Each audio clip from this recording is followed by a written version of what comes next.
Magandang araw mga kaibigan. Another good news ang pag-usapan natin ngayon. Ito, post ni Alvin and Tourism, yung Pinoy vlogger na nakabase sa The Hague, Netherlands. In-interview niya si Kitty Duterte after yung pag-visit niya kay PRRD.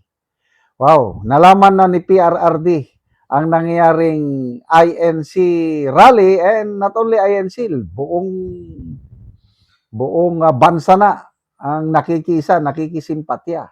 At may mensahe si PRRD tungkol sa rally na nangyayari ngayon sa Metro Manila. So, pakinggan natin si Kitty.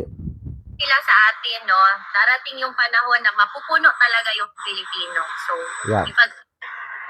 Veronica Kitty Duterte, good afternoon. Kamusta ka today, Kit? Good afternoon, Vin.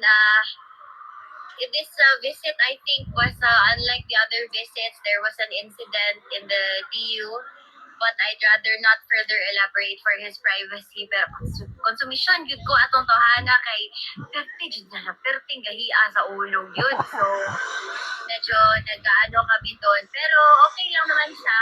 In the end, he was fine. Ito pala, kanino na lang to, sinong may gusto nito. Iyahan na, wala na kaon. He's okay. Nagka-problema lang siya. And then, after we solved his problem, naghingi na siya ng balita sa Philippines. Is there something na sinabi mo sa kanya about sa nangyari sa Pilipinas that you can share with us also? Yes, so, yesterday I informed him of the protests in EDSA.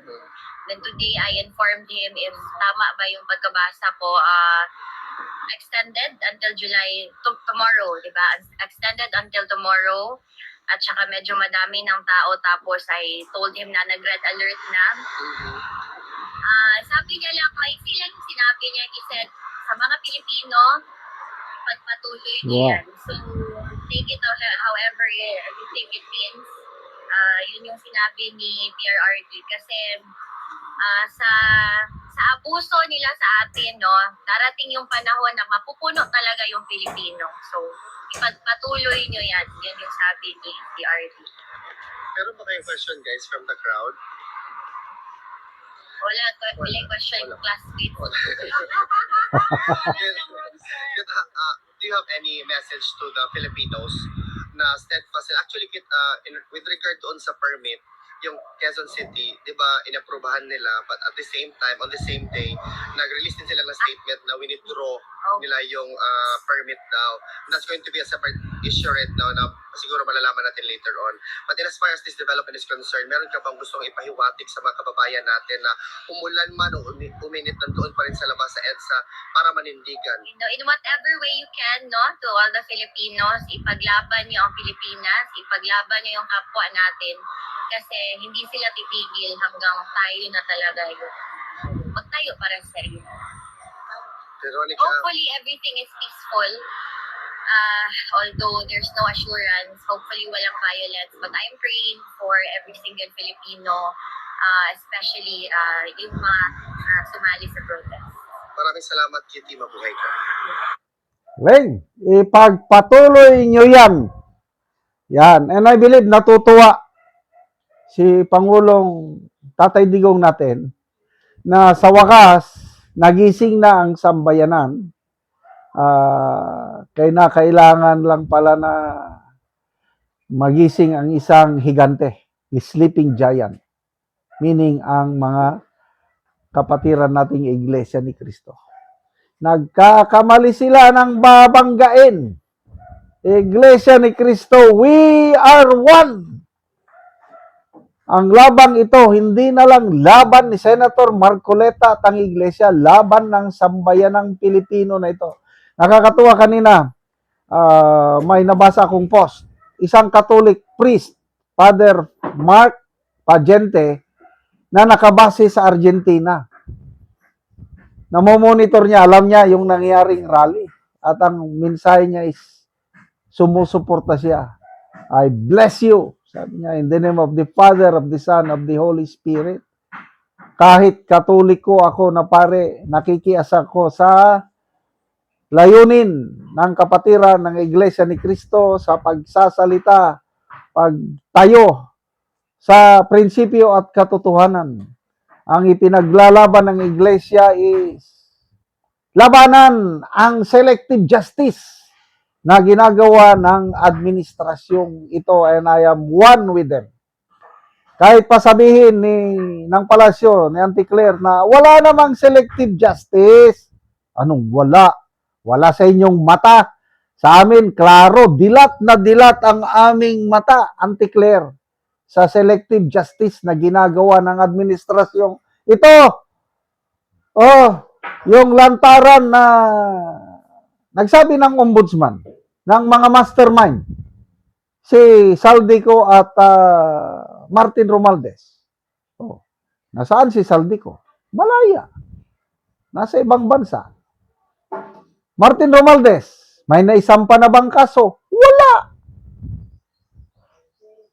Saan nagsimula ang kaguluhan itong flood control scam? Di ba galing sa Kongreso? Oh,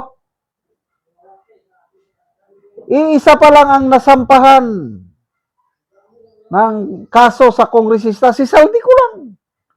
All others wala. Bakit? Ang tinatarget mga senador na kakampi ni na Senator Marcoleta.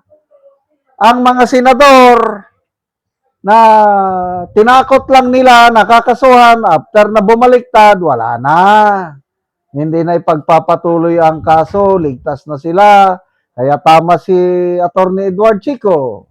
Kung tinanggap mo si Jesus Crispin na iyong tagapagligtas, bago ka nang nilalang, nawala na ang iyong mga kaso.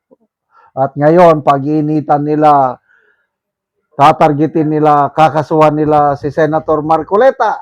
Anong kasalanan ni Marcoleta? Yung kanyang pagiging maingay, makulit, na nagpapaimbestiga sa korupsyon na nangyari sa flood control. Oh, kasalanan ba yun? Tingin ko hindi. Kabayanihan yun. Kung sino pa yung nagmamalasakit sa ating bansa, siya pa ang ikukulong. Oh, di ba yun? Selective justice. Kaya makiisa po tayo, mga kaibigan. Ako, nasa Mindanao ako, but in spirit, I am one with our brothers and sisters, iglesia ka man o anong relihiyon mo. Nakikiasa ko sa spirit ang mga rally ngayon sa EDSA. Peaceful rally lang, no violence. Diyon ang tatak Pinoy. Napatunayan natin, EDSA 1, nagtagumpay.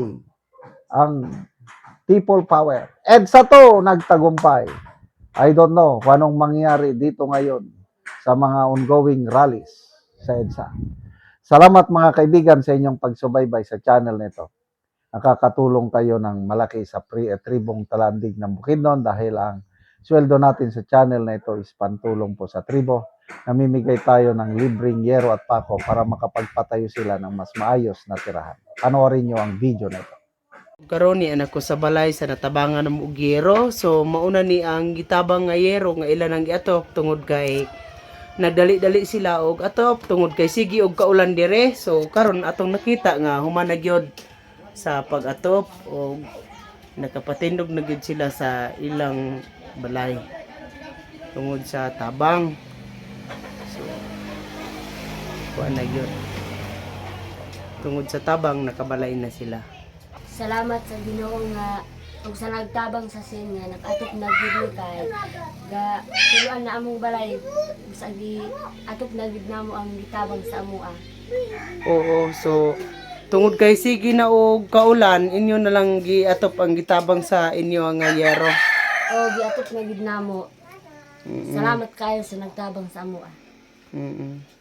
So nindot na gyud ang inyong atop. So pila na to ka tuig ang inyong atop nga inyong gipulihan nga karon nakapatindog na mo aning inyong bagong balay? Pila?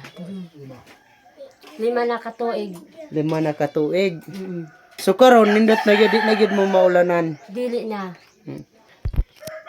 Hinaot unta nga magpadayon pa ni nga tabang kay para matabangan ang kakalisod. So daghan pa di ang nanginhanglan og tabang O dagan pa gyud. nga sama ninyo.